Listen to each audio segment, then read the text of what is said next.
Alan Briggs was the kind of man who could make a cardboard box look overqualified.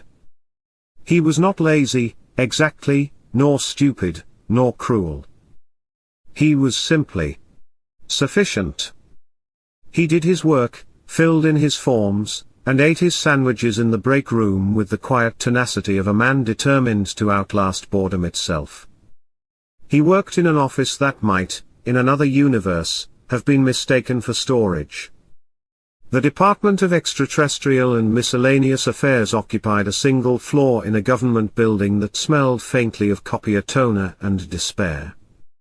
Even the name of his department suggested that the important people elsewhere had swept all the unsolvable oddities into a pile, slapped a plaque on the door, and told Alan and his colleagues, "Don't let it catch fire." Mostly, Alan's job involved telling people that the strange lights they saw in the sky were Venus, or a weather balloon, or, in one memorable case, your neighbor's illegal drone shaped like a bat. He had become very skilled at the deadpan reassurance that kept conspiracy theorists from chaining themselves to the front gates. On this particular Tuesday, Alan was midway through his morning ritual: coffee, inbox, despair? The coffee machine had given up hope 3 years earlier and only brewed something that tasted like liquid beige. The inbox contained 3 UFO complaint letters, 2 of them from the same man, who was convinced the moon was staring at him funny, a memo about stapler misuse, and a flyer about mandatory mindfulness yoga in conference room B. Alan sorted these into piles: ignore, pretend to read, and unavoidable, with the detached air of a surgeon performing triage. He was about to take his first sip of lukewarm coffee when something strange happened. An envelope appeared on his desk. Not arrived. Not delivered.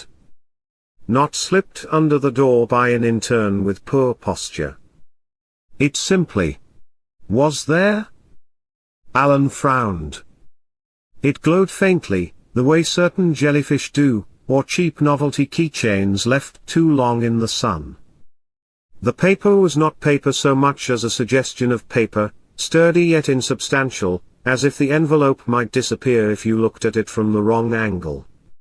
Across the front, in bold silver lettering, were the words, "Notice of Violation, Planetary Code 9.41, Unsightly Habitation." Alan put down his coffee carefully. This was not, strictly speaking, the kind of correspondence he was trained to handle. UFO complaints? Sure. Aliens stealing socks from laundromats? Once a month, like clockwork. But this sounded suspiciously official. He picked up the envelope. It was warm. He turned it over. No stamp? No return address. Only a seal, a star circled by what looked, alarmingly, like a white picket fence. Alan rubbed his eyes. The seal did not change. Well, he said aloud, because talking to himself had long ago become standard procedure. That's not good. He considered ignoring it. Plenty of things went away if you ignored them: parking tickets, suspicious rashes, tax audits. But the envelope seemed to pulse faintly, like it could hear him thinking about neglect. Alan sighed and slid a finger under the seal. The envelope opened itself with a sigh of its own, a sound that suggested profound disappointment. Before Alan could peer inside, the envelope spoke. "Planet Earth," it intoned in a voice like a bored accountant, "you are hereby notified of violations under Planetary Code 9.41, Unsightly Habitation. Failure to respond may result in fines, probation, or eviction." Alan blinked. His first thought was that someone had finally weaponized junk mail. His second was that he should have taken that mindfulness yoga flyer more seriously. The voice continued, "Further details will follow. Prepare documentation and representative." The envelope snapped shut. Alan sat frozen for a long moment. Then he picked up his pen and wrote in his notebook, under the heading Things to Worry About, coffee machine, still beige. Budget cuts. Planetary eviction notice. He underlined the third item twice. Then, with the solemn air of a man who had reached the limit of what he could reasonably process before lunch, Alan took a deep breath, and muttered, "Well, maybe it's just a mistake." But the envelope, faintly glowing on his desk, pulsed as if shaking its head. Alan believed in a simple principle: no problem remained his problem if he could get it onto someone else's desk. This was not laziness, at least, not entirely. It was survival. His department was small, chronically underfunded, and spectacularly unloved. If you gave it real responsibility, it would collapse like a bad soufflé. So when a glowing envelope announced that the planet might be evicted, Alan's instinct was not panic. It was paperwork. He slid the envelope into a manila folder labeled miscellaneous oddities, possibly explosive, and carried it down the hall. Ms. Berridge, Director of Extraterrestrial and Miscellaneous Affairs, was in her office eating yogurt with the grim intensity of someone punishing it for existing. Alan set the folder on her desk.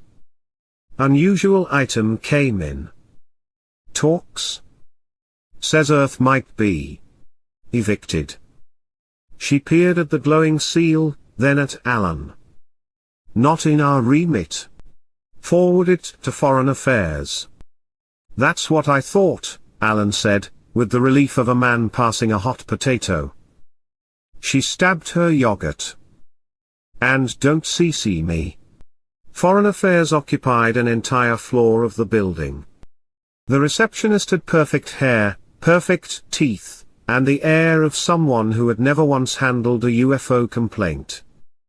Alan handed over the folder. Urgent notice. Possibly. Interstellar. The receptionist glanced at the glowing envelope and frowned as if it were a scuff mark. She vanished into the back offices.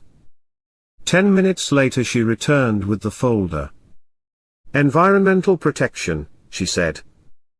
Definitely not ours. Alan opened his mouth, but she was already answering the phone, smiling a smile that meant he had ceased to exist. Environmental protection was full of posters about recycling and the faint smell of compost. A junior analyst squinted at the folder. Unsightly habitation. Sounds like pollution. That's us.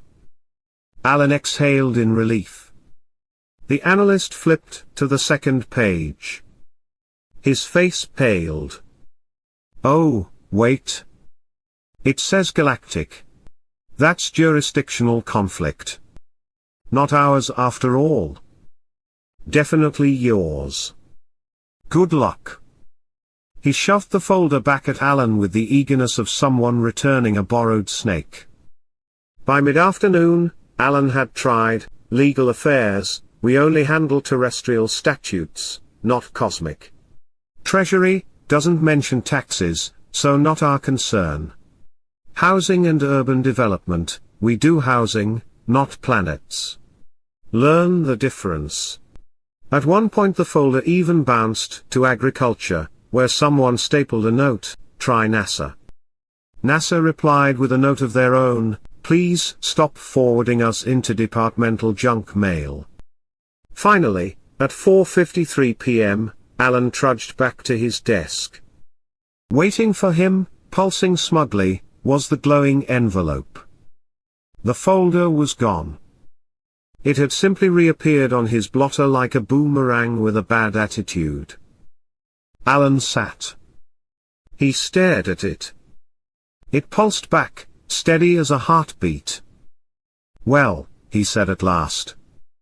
That's unfortunate. There is a special moment in bureaucracy when a person realizes that the buck cannot be passed, the form cannot be lost, and the responsibility, however absurd, has settled, immovably, upon their shoulders. Alan reached that moment now.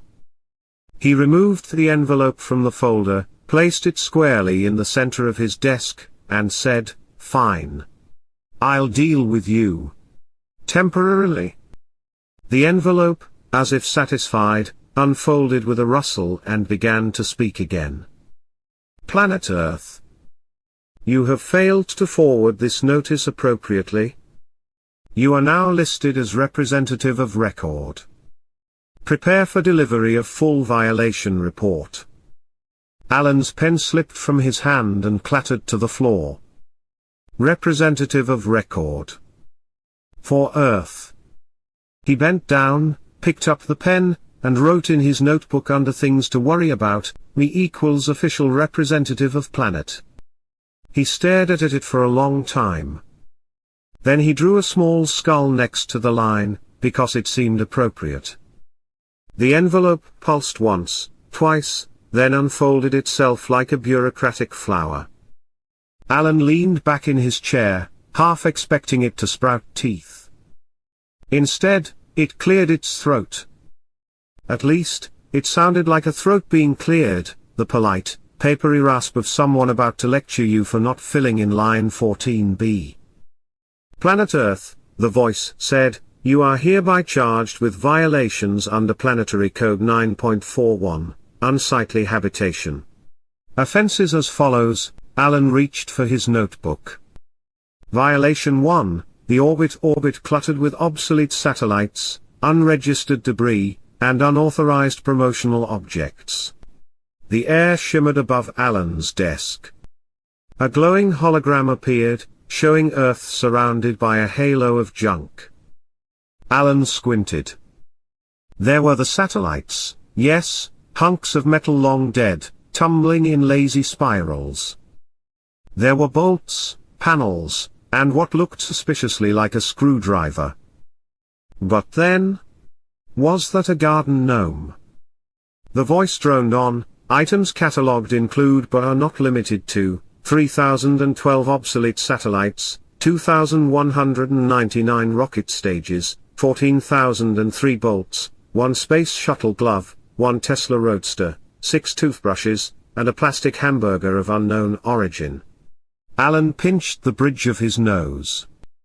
Of course there's a hamburger. Violation 2, the atmosphere. The hologram shifted. Now Earth's skies glowed a sickly brown, with clouds of smoke curling over continents. Excessive atmospheric emissions. Classified under subsection smog aesthetic. Offense, reducing curb appeal. The phrase curb appeal landed in Alan's ears like an insult. "We don't even have a curb," he muttered. The voice continued, infractions include, visible haze from orbit, wildfires producing irregular patterns, and neon signage visible from lunar surface. Offending example, eat at Joe's barbecue glowing at magnitude 6. Alan scribbled, note, apologize to Joe later. Violation 3, the noise. The hologram darkened. Suddenly the office filled with sound. Rockets roared. Explosions thundered. Fireworks crackled. Then, unmistakably, came the nasal wail of a trombone struggling through hot cross buns. Alan winced. "Oh, Trevor's kid," he murmured. The voice pressed on. Reports filed by residents of 5 neighboring systems cite intolerable noise pollution. Specific complaints include, car alarms, subwoofers, fireworks, jet engines, gunfire, marching bands, reality television theme songs, and leaf blowers. The board reminds you leaf blowers are expressly prohibited in shared galactic space. Alan underlined leaf blowers 4 times this time. The hologram replayed a recording, 2 dueling leaf blowers at full throttle, clashing like chainsaws in love. Alan's notebook slipped a little as he wrote, "If planet is evicted, it will be because of landscaping equipment." Violation 4, the landscaping. The hologram brightened again, now showing vast bald hills, strip mines like open wounds, and deserts creeping over farmland. Unsightly landscaping. Offenses include deforestation, strip mining, desert expansion, and golf courses visible from orbit. The hologram zoomed in on Florida. A sprawling golf resort gleamed like a neon tumor. The fairways were shaped into letters that spelled, with cruel clarity, "Welcome to Fun World." Alan groaned. "Oh, come on." The voice was merciless.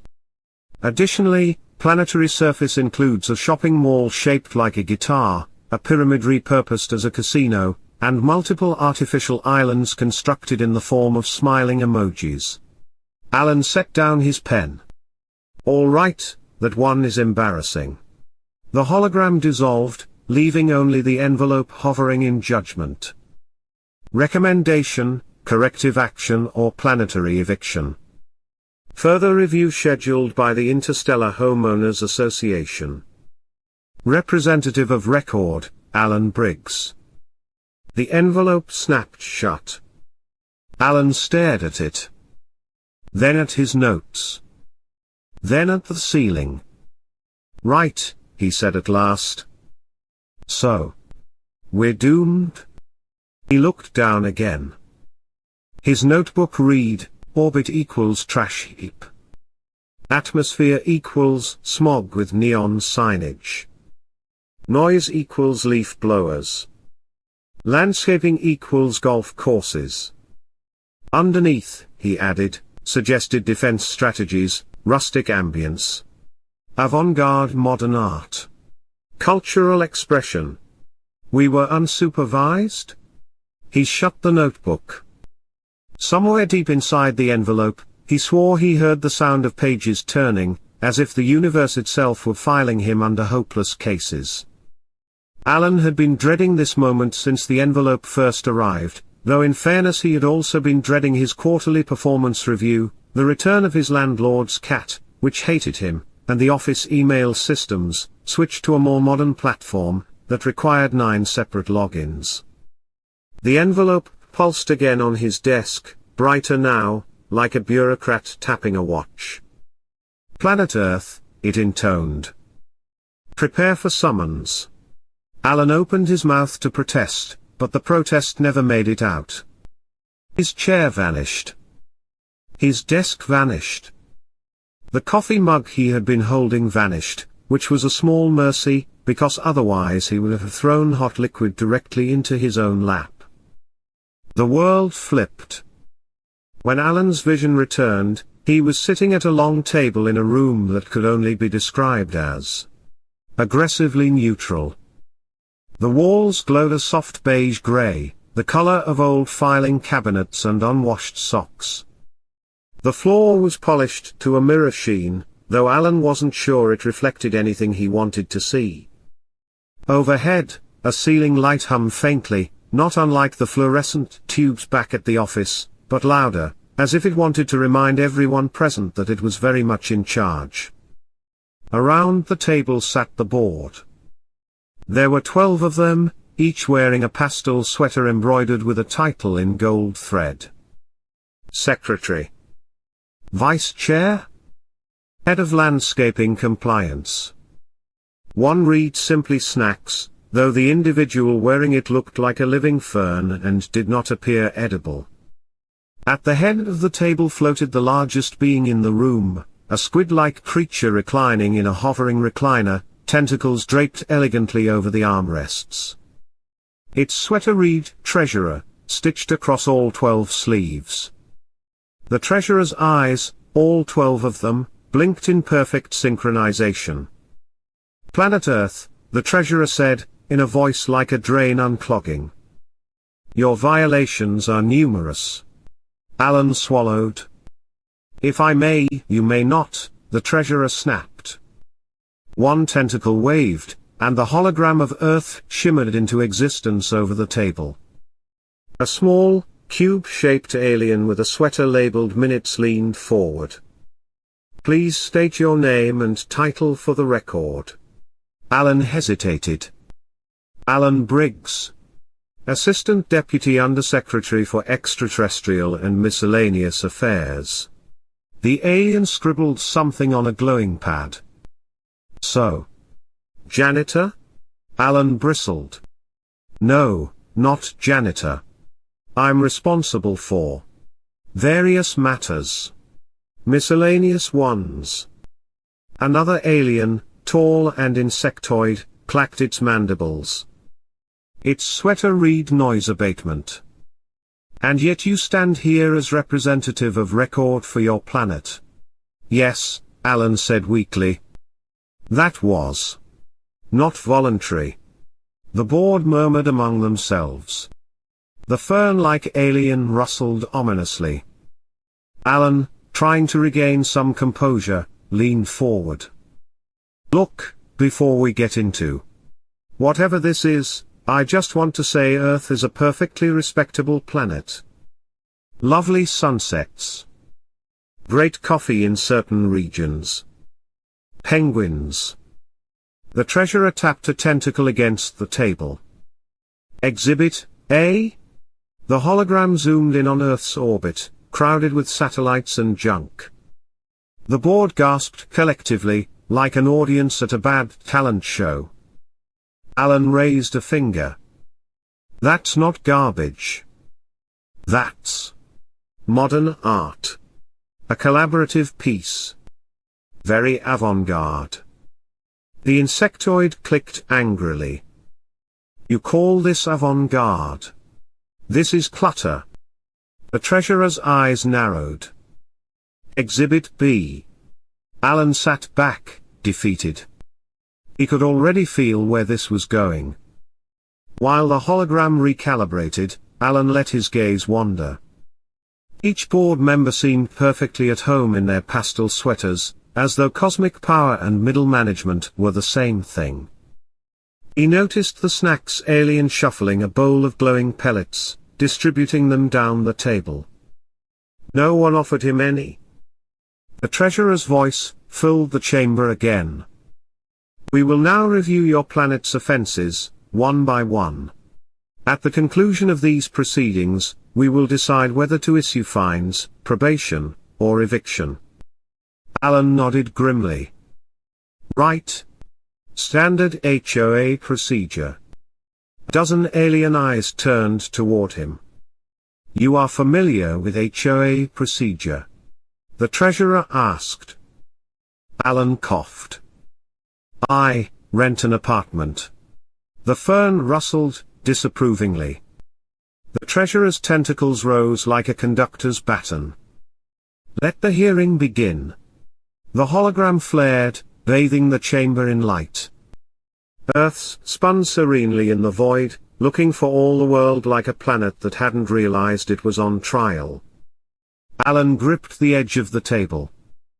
His pen and notebook were gone, left back in his office, but that didn't matter.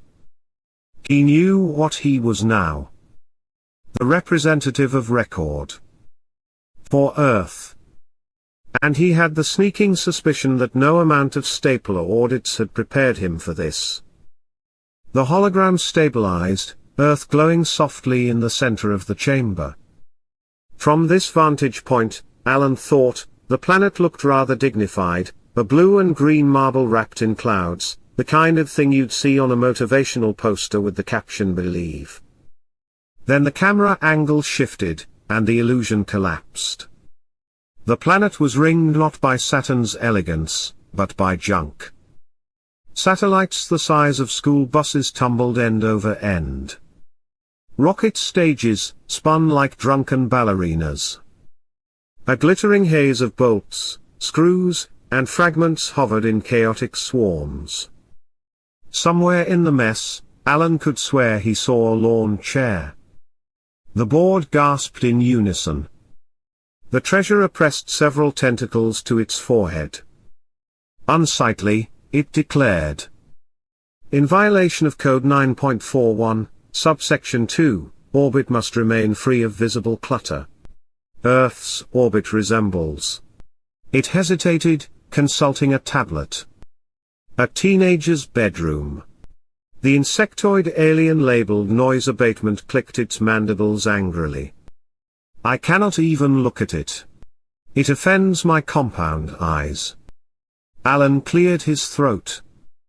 That's not clutter. That's art.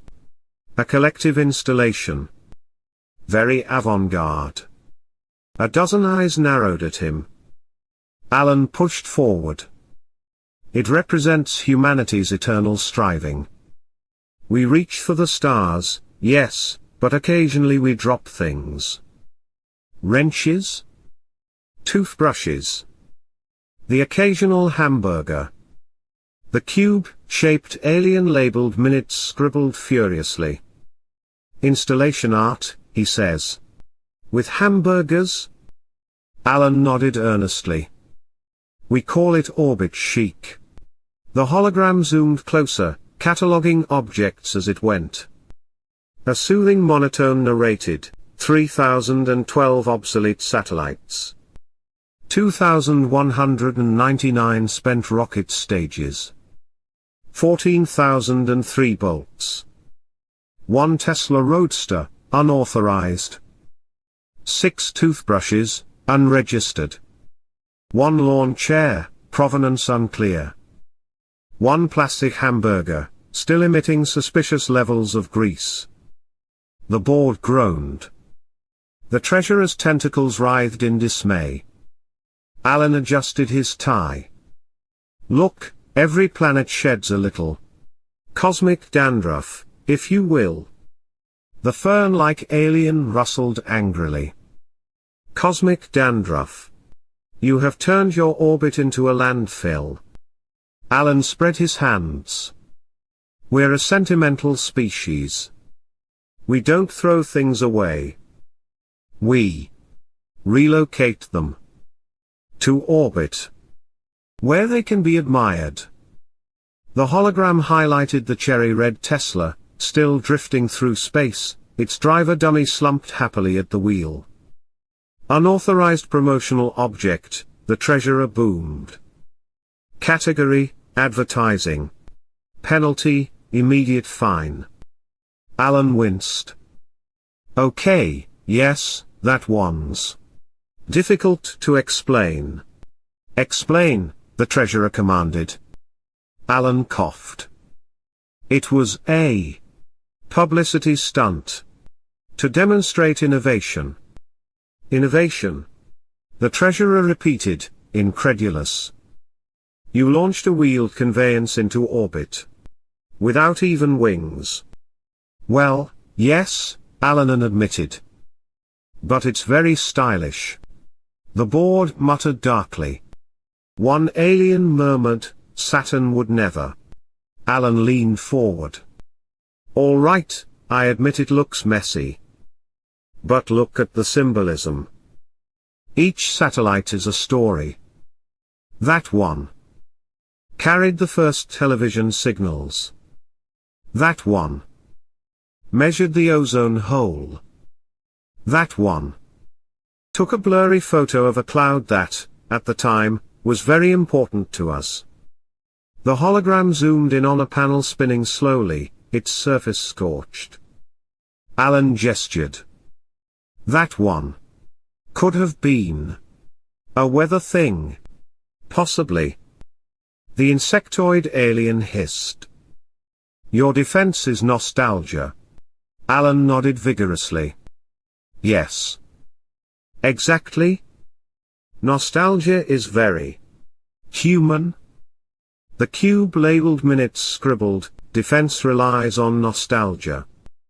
The treasurer tapped a tentacle against the table, making a wet slapping sound. Your orbit violates all standards of galactic decorum. It is not a ring system. It is a trash heap. Alan grimaced. Well? A trash heap can still be scenic? Scenic? The treasurer repeated. Alan nodded weakly. From the right angle. With good lighting. At sunset. The treasurer's eyes all blinked slowly, the universal gesture for we are not impressed. Exhibit A is concluded, it said at last. Earth's orbit is hereby recorded as unsightly. Alan slumped in his chair. One exhibit down, 3 to go. He stared at the hologram, at his planet wrapped in its halo of junk, and thought, we are so very doomed.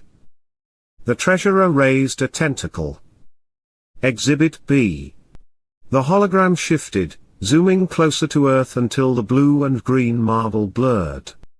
The colors grew muddied. Soon the planet resembled a tennis ball that had rolled through soot. A haze hung over continents, brown and orange, broken occasionally by the furious glow of wildfires.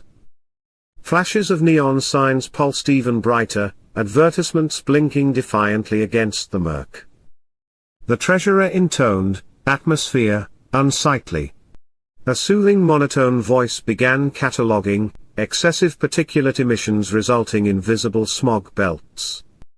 Uncontrolled wildfire activity creating irregular burn patterns. Unauthorized neon signage visible from lunar surface. Sky coloration inconsistent with approved palette guidelines. The hologram zoomed in on one glaring example, a colossal billboard glowing across half of Nevada. In letters bright enough to shame the stars it read, "Eat at Joe's Barbecue, open late." Alan winced. "Oh, Joe." The cube-shaped alien labeled minutes dutifully wrote, offending neon signage, "Joe's Barbecue." Alan spread his hands. "All right, yes, there's haze. But look at it another way. We call that ambience. Very atmospheric." The insectoid alien clacked its mandibles. Atmosphere should not be described as atmospheric. That is redundant. Alan pressed on. Think of it as rustic. A filter. You know when you take a photo and add a sepia wash to make it look vintage. That's what our atmosphere does naturally. The fern-like alien rustled violently. You turned your sky into an Instagram filter. Alan coughed. Well? A very popular filter. The hologram shifted, showing whole forests ablaze, curling smoke billowing into the upper atmosphere. The treasurer tapped its tentacles. These uncontrolled burnings. Explain. Alan fumbled. Natural. Cleansing cycle. Very ecological. Some trees like fire. The board murmured. One alien raised a pseudopod. You appear to have too many trees that like fire. Alan muttered, yes, well, they're very enthusiastic. The insectoid leaned forward. And what of these irregular burn patterns? They lack symmetry. Unsightly. Alan grasped at straws. Abstract art. Very avant-garde. The cube scribbled, atmosphere defense, abstract art. The hologram zoomed again, now showing the Earth at night. North America blazed with city lights. But beyond that, individual neon signs pulsed brightly enough to be seen from orbit. The treasurer pointed with a dripping tentacle. That one. Liquor barn. Magnitude 7. Unacceptable. Alan pinched his eyes shut. We enjoy advertising. It's cultural. A celebration of capitalism? The board hissed. Several shuffled in their sweaters, scandalized. The fern rustled, its fronds trembling. Advertising should not be visible from orbit. It is tacky. Alan nodded reluctantly. On that point, I cannot argue. The hologram chose that moment to highlight another offender, a neon cowboy kicking endlessly at the stars. The insectoid moaned. Hideous. The monotone voice returned, sky coloration inconsistent with approved palette. Approved palette, cerulean, azure, robin's egg, gentle twilight. Earth palette, brown haze, sickly orange, chartreuse near industrial zones. Alan forced a smile. We like variety. The treasurer stared at him. Your skies resemble soup. Alan sighed. Yes. Tomato soup. A classic. The treasurer folded 2 tentacles over its chest. Exhibit B concludes. Earth's atmosphere is unsightly. Recommendation, corrective action, or sky repainting. Alan blinked. Repainting. Standard procedure, the treasurer said. Application of approved palette with large brushes. Takes approximately 3 weeks. Alan's mouth opened, closed, opened again. 3 weeks. Depending on drying time, the treasurer added. Alan slumped. We'll look into it. In his mind, Alan composed the notes he would have written if he'd had his trusty spiral-bound pad. Atmosphere equals rustic ambience.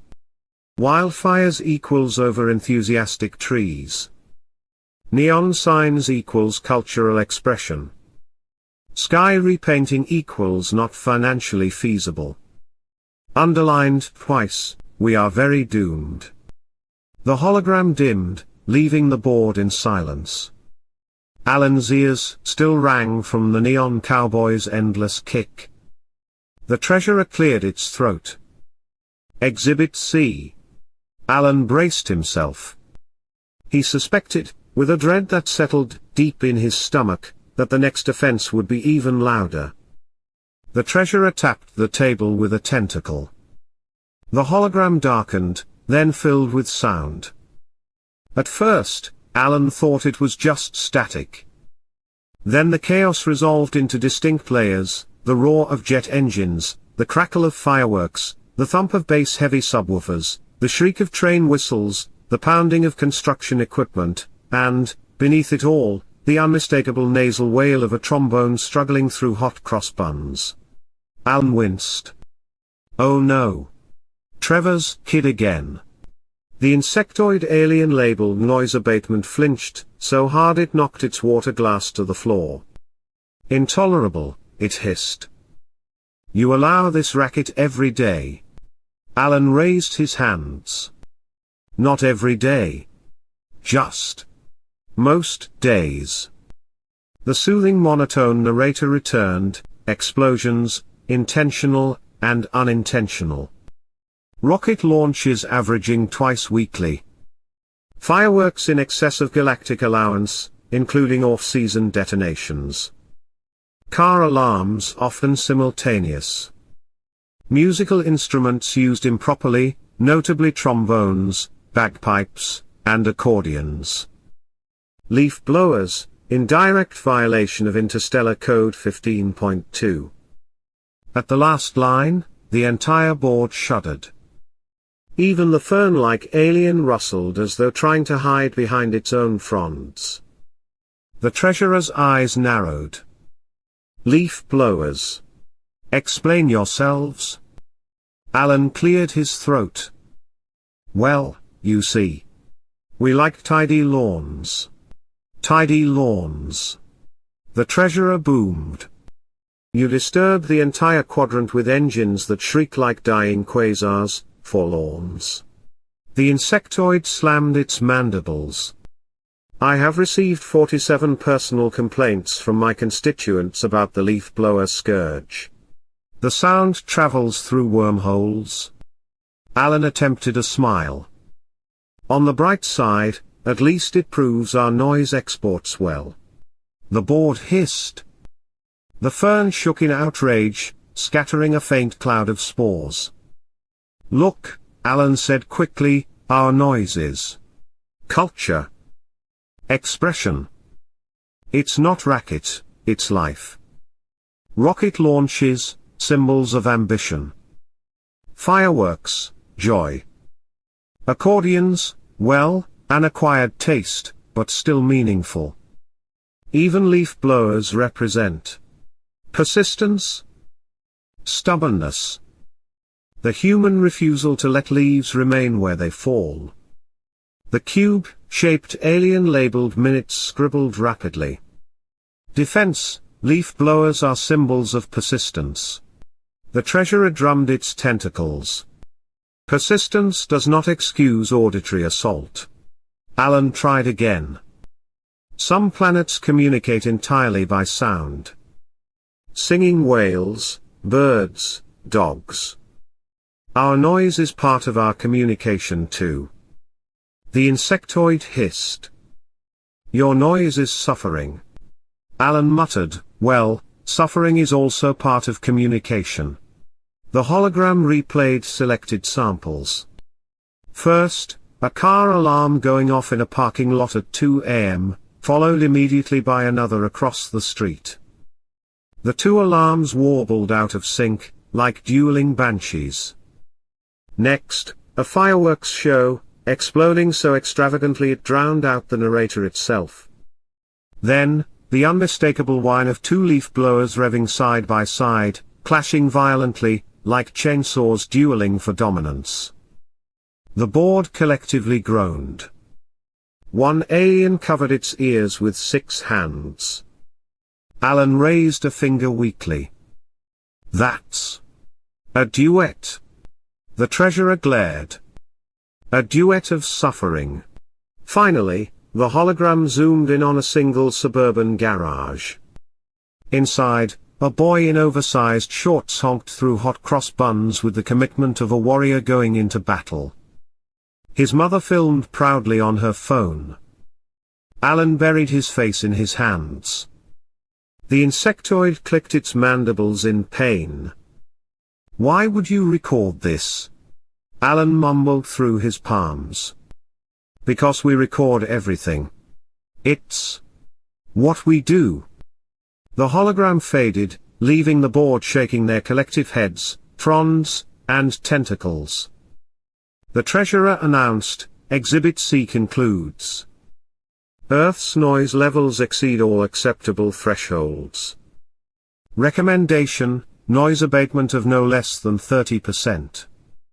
Alan raised his head. 30%. How do you even measure that? The treasurer shrugged all 12 shoulders. Turn it down. Alan blinked. Turn. What down? The fern rustled. Everything. Alan sagged back in his chair. We are doomed, he muttered.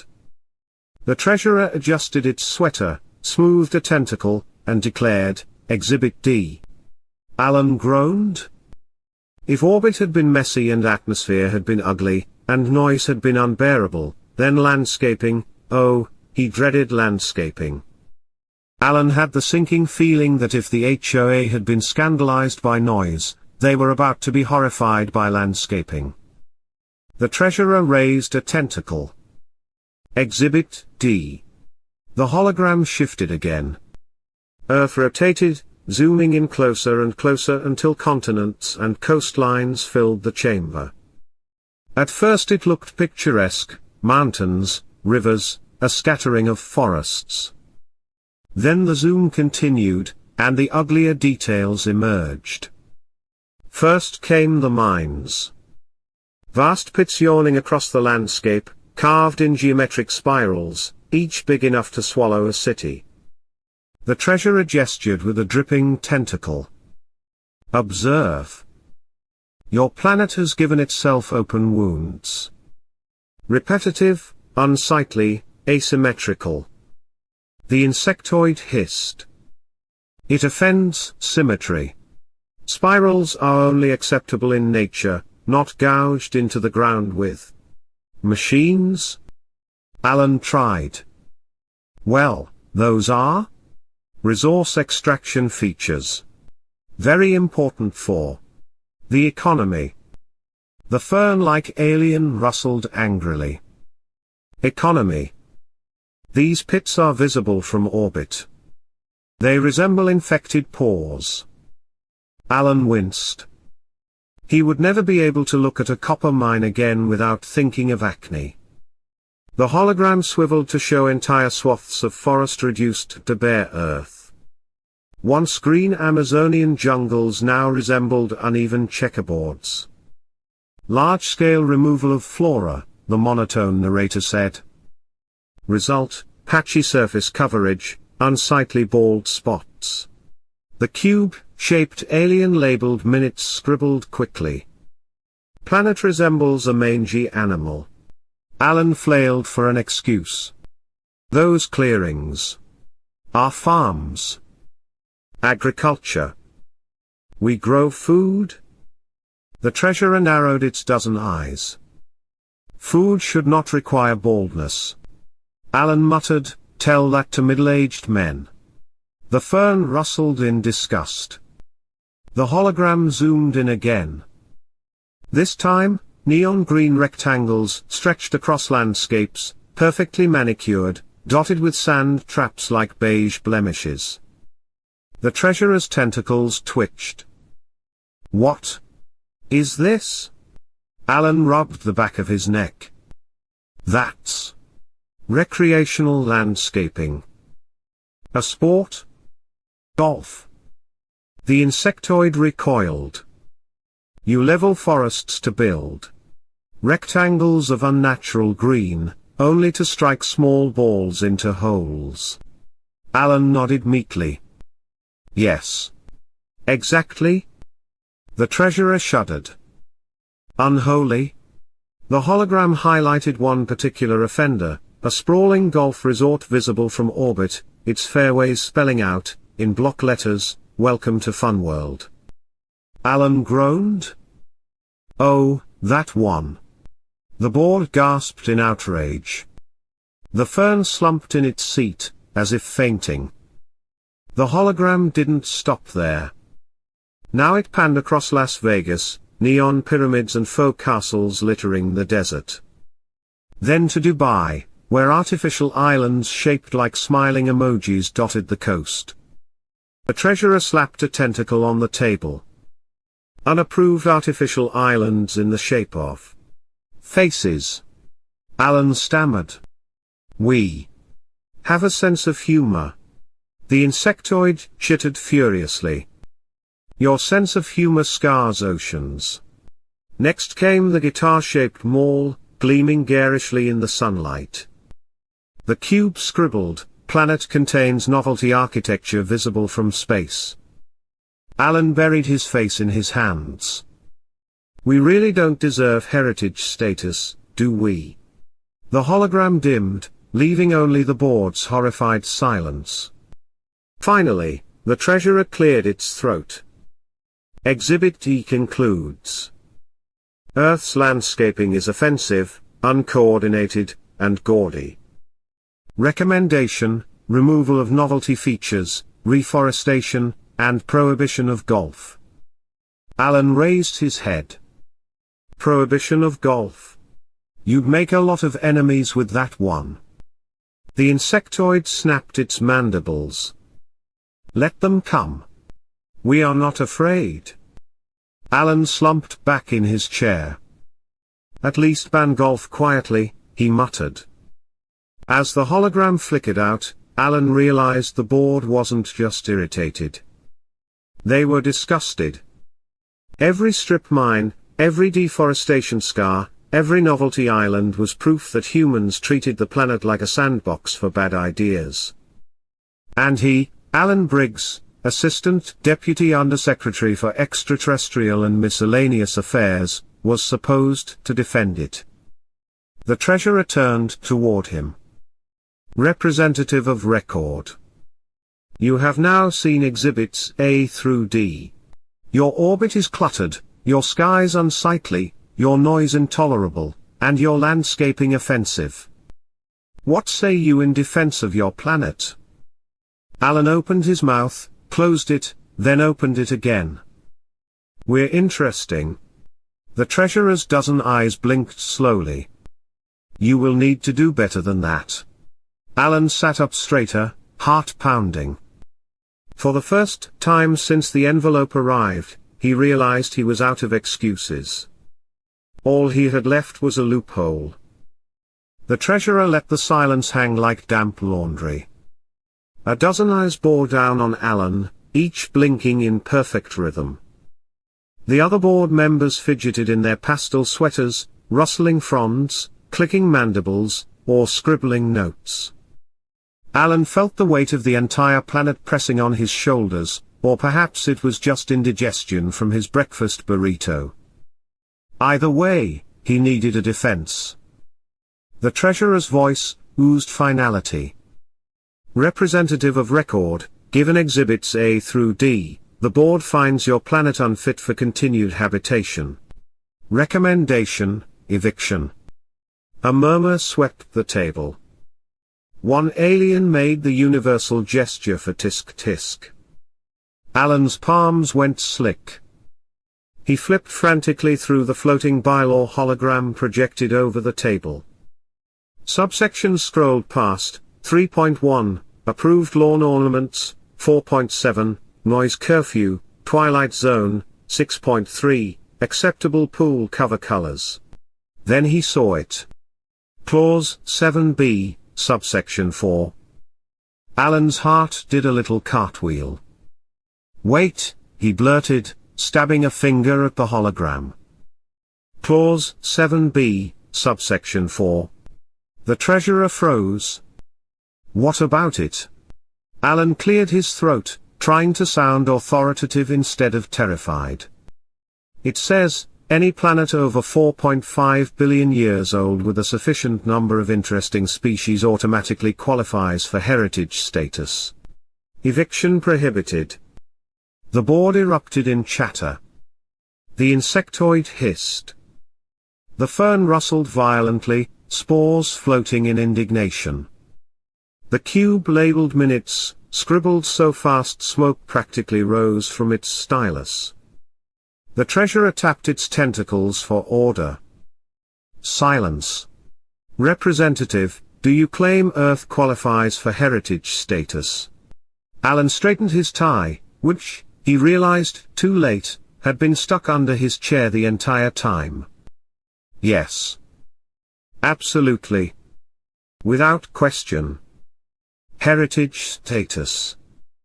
That's us." The insectoid leaned forward, mandibles snapping. "Define interesting?" Alan froze. He had walked right into it. "Well," he began, "we have whales. Very majestic. Sing haunting songs." The fern rustled skeptically. "Octopuses," Alan added quickly. "They use tools. Open jars. Solve puzzles. Some of them escape aquariums just for fun."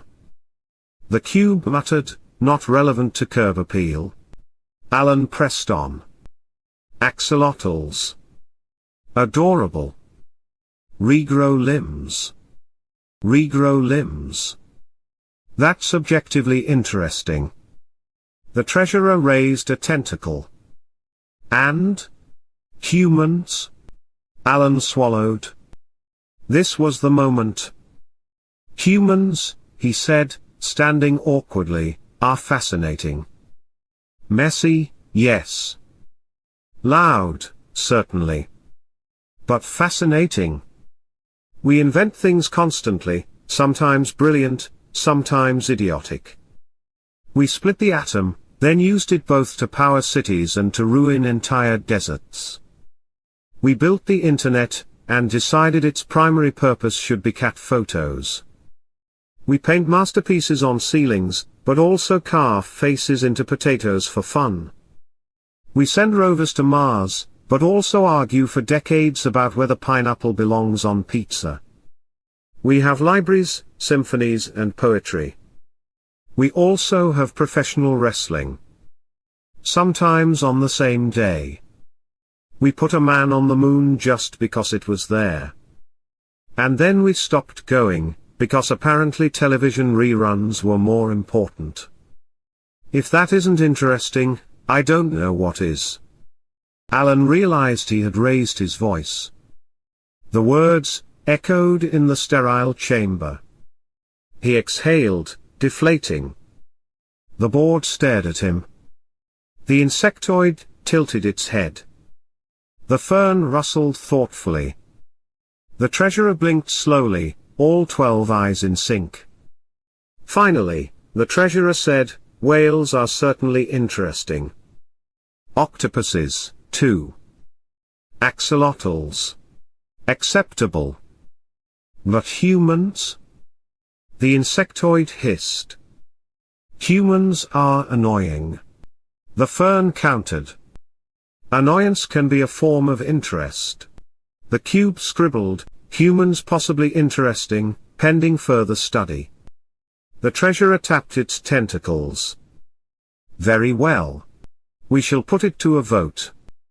One by one, the aliens raised appendages. Some reluctantly. Some with enthusiasm. The fern's fronds shot up immediately. The insectoid raised its mandibles with a scowl. The cube abstained, citing note-taking conflict of interest. Finally, the treasurer raised a single tentacle. By majority vote, it declared, Earth qualifies for provisional heritage status. Eviction prohibited at this time. Alan sagged in relief, knees wobbling. "Thank you. Thank you so much." The treasurer raised another tentacle. However, Alan's stomach sank. Heritage status is granted only provisionally. Earth must undergo probationary measures. Failure will result in repainting of oceans in a less offensive shade of blue. Alan nodded quickly. Of course. Naturally. We'll comply. The treasurer adjusted its sweater, satisfied. Proceed to verdict. Alan collapsed back into his chair, heart hammering. For the first time in his life, he was grateful for axolotls. The treasurer's recliner floated a few inches higher, signaling the gravity of what came next. A hush fell over the board. Even the fern-like alien pulled its fronds into a more solemn arrangement, like a choirboy straightening his robe. Representative of record, the treasurer intoned, the board has deliberated. Your planet has avoided eviction, narrowly, by claiming provisional heritage status. However, probationary measures must be imposed to preserve galactic decorum. Alan gripped the edge of the table. Probationary measures. Right. Of course. Very reasonable. The treasurer's dozen eyes blinked in unison. Do not attempt sarcasm. It translates poorly across languages. Alan coughed into his fist. Wasn't sarcasm. Just relief. The treasurer unrolled a scroll. A real scroll. It gleamed with golden text that scrolled endlessly down toward the floor. Terms of probation are as follows. The hologram flickered, returning to the junk-strewn halo around Earth. Earth must remove all orbital clutter within 1 century, the treasurer declared. Every satellite, every bolt, every toothbrush. Orbits shall be restored to acceptable minimalism. Alan sputtered. 1 century. That's nothing. The insectoid alien clicked its mandibles. Minimalism is everything. You have mistaken clutter for achievement. Achievement is neatness. Alan muttered, tell that to my landlord. The treasurer ignored him. Failure to comply will result in forcible decluttering by galactic sanitation crews. Fees apply. Alan imagined a fleet of alien garbage trucks hauling off satellites like old furniture. The hologram shifted again. Leaf blowers howled. Fireworks exploded. Trevor's kid's trombone blared. Earth must reduce planetary noise levels by 30%, the treasurer continued. Effective immediately. Alan's mouth went dry. 30% off. What? Everything, the treasurer said flatly. Engines, explosions, trombones, reality television. Especially leaf blowers. The insectoid leaned forward eagerly. Ban them. Ban them all. Alan threw up his hands. Do you have any idea how unpopular banning leaf blowers would be? The fern rustled disdainfully. We do not concern ourselves with popularity. Only aesthetics. Alan scribbled in his mental notebook, leaf blowers equals enemy of galaxy. The hologram zoomed in on golf courses, strip mines, and emoji-shaped islands. Earth must reforest, re-level, and remove novelty landscaping visible from orbit, the treasurer decreed. Golf is hereby placed on probation. Excessive novelty malls will be flattened. Alan rubbed his temples. Flattened. Standard procedure, the treasurer replied. We roll a large stone across the surface until balance is restored. Alan whimpered. We'll, look into alternatives. The treasurer lifted its tentacles high for the final decree. And lastly, dues? As a member of the Interstellar Homeowners Association, Earth must pay annual fees in cosmic energy credits. Alan blinked. Cosmic? What now? The cube-shaped alien labeled minutes clarified, non-refundable. Indexed to inflation. Collected quarterly. Alan gaped. We don't even have a currency in cosmic energy credits. The fern rustled. Then you must innovate? The treasurer dipped its pen into an inkwell that oozed light. Do you accept these terms? Alan's brain screamed, no. But his mouth said, yes. A contract materialized in front of him, glowing, several feet long, pages rippling as though alive. At the bottom, a dotted line labeled representative of record, human. Alan picked up the pen. It was warm, faintly humming. He hesitated. Just to be clear, this doesn't sign me up personally, does it? Like, I won't get billed directly. The treasurer blinked. Of course not. Unless your planet defaults. In which case the debt transfers to you. Alan swallowed. Hard.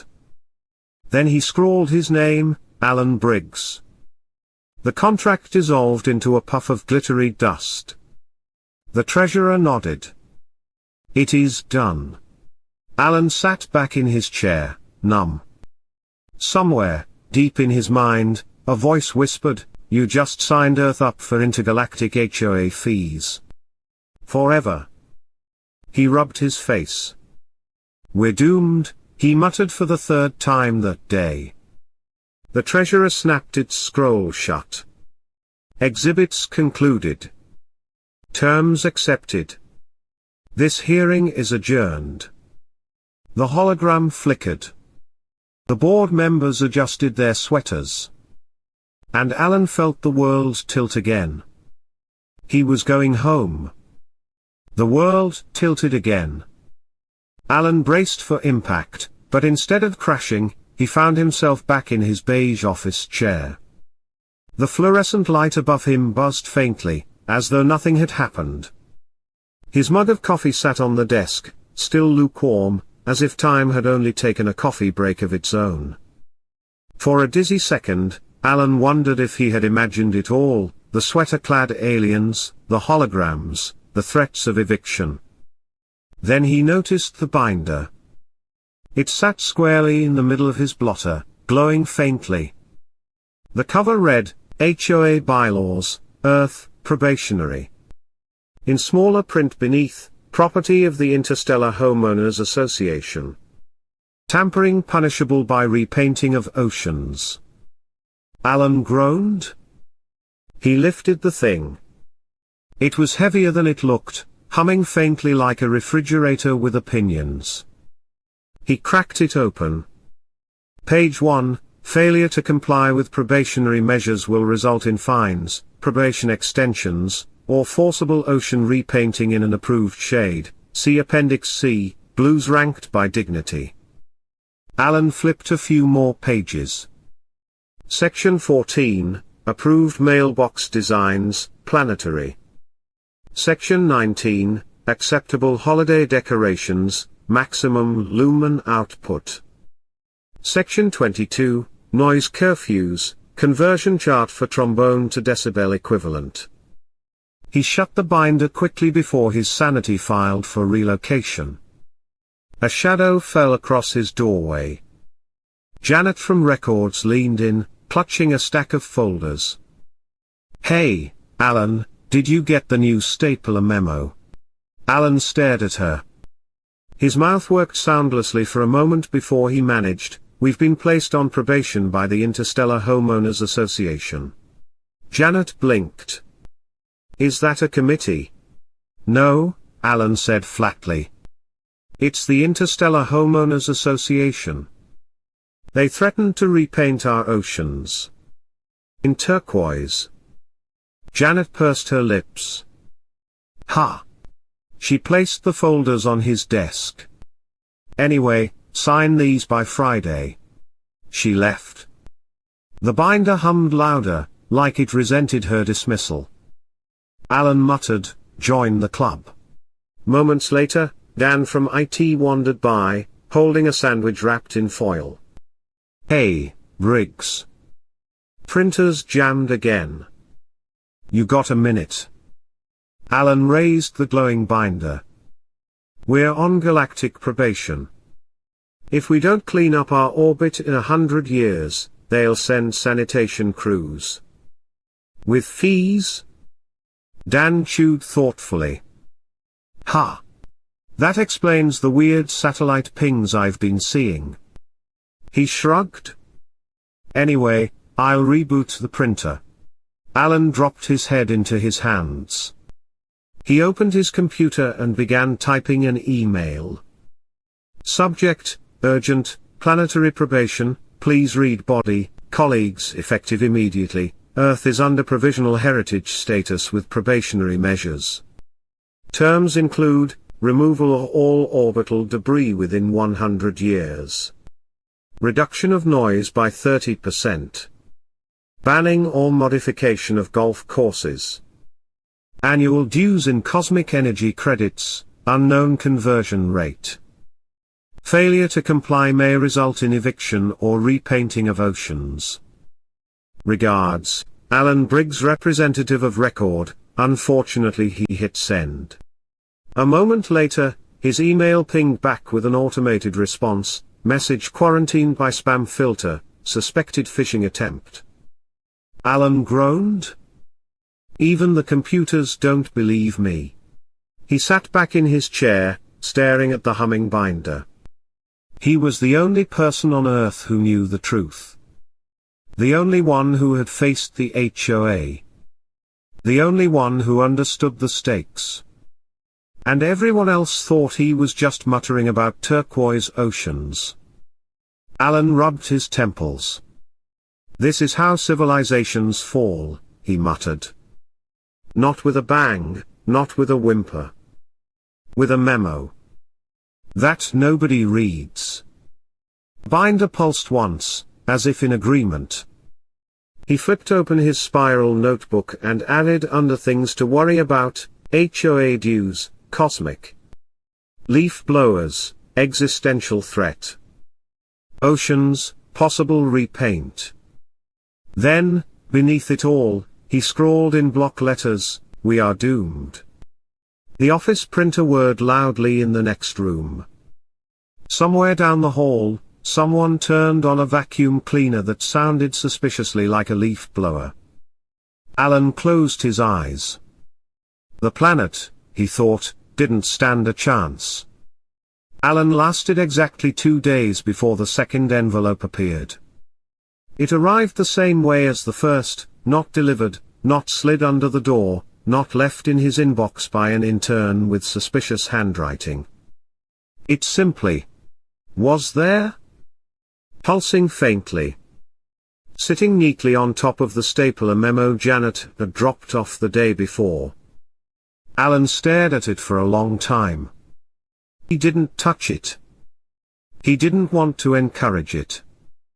The binder on his desk hummed quietly, like a refrigerator full of secrets. Finally, Alan sighed and opened the envelope. Planet Earth, the envelope intoned, this is a courtesy reminder. Your planet remains on probation. Please address outstanding violations promptly. Alan groaned. It's been 2 days. The voice ignored him. Additional complaint received, excessive celebrations.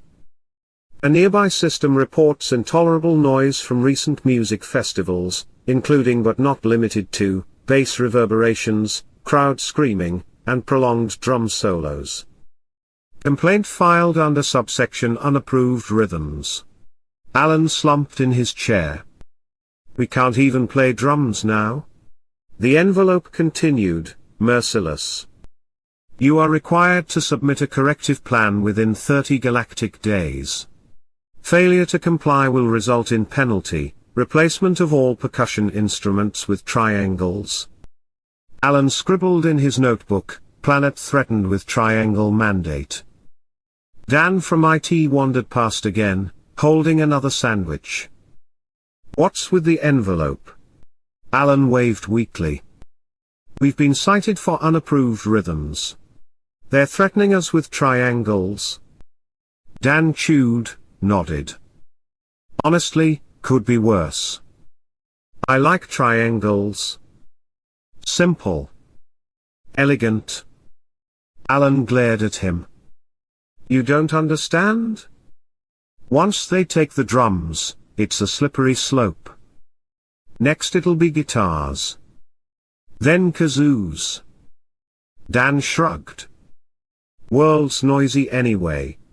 He wandered off, crumbs trailing behind him. Alan pinched the bridge of his nose. I should have stayed in accounting. He sat back, staring at the ceiling. Somewhere out there, whole galaxies spun serenely, planets circling suns without a care, nobody fretting about orbital debris or leaf blowers or emoji-shaped islands. And then there was Earth, his Earth on probation, fined, and babysat by an HOA, in pastel sweaters. Alan had once thought the worst-case scenario for humanity would be alien invasion, or maybe an asteroid strike. Now he knew better. The real nightmare was paperwork. Cosmic, inescapable, pastel paperwork. He opened the binder again. Its humming pages glowed with clauses and subsections. He flipped until he found the one labeled Probation Compliance Strategies. The first bullet point, appoint a planetary compliance officer. Alan closed the binder with a snap. Nope. Not it. Not me. But the envelope pulsed faintly, as if to say, oh yes, you. Alan groaned. He pulled out his notebook and scrawled beneath his last entry, I am the planetary compliance officer. Apparently. He underlined it twice, then added a skull doodle for emphasis. The envelope rustled one last time.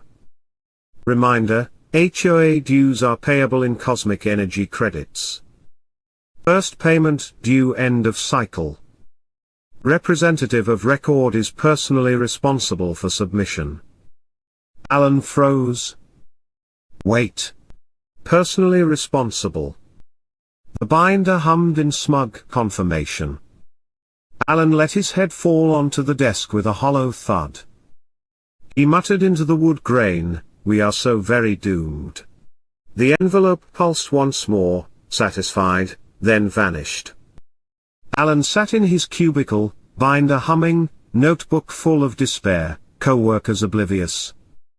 Outside, The sky glowed faintly orange, a haze that might have been smog, or ambience, depending on your perspective. A satellite tumbled lazily across the heavens, trailing a pair of sneakers. Somewhere on Earth, a leaf blower revved to life. And far above, in a chamber full of pastel sweaters, the Interstellar HOA filed another complaint form, stamped it neatly, and placed it in the pile labeled Earth, Ongoing Problems. And that concludes the Interstellar HOA. Thanks so much for listening. If you enjoyed this absurd tale of cosmic red tape, please give the video a thumbs up, subscribe to the channel, and click the notification bell so you don't miss upcoming stories. We post new narrated sci-fi every week, with more humor, more strange bureaucracy, and more reasons to worry about leaf blowers. Thanks again for watching, and remember, always read the fine print. Especially if it's glowing.